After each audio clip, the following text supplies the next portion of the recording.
The filter is part of your pressure washer's detergent system. The filter is attached to a length of tubing and is dropped into a bottle of soap or detergent when you want to use your pressure washer to apply soap. Over time, the filter can become brittle and crack or break. Replacing the filter is a repair that you can do yourself, and I'm going to show you how. Hi, I'm Mark Socha.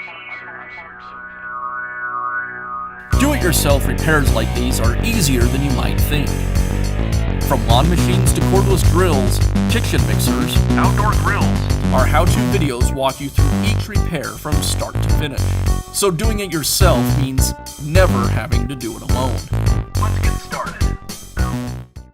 I'll begin by removing the old filter from the hose. I'll use a pair of cutters to cut the hose off close to the nipple on the filter. And now I can install the new filter.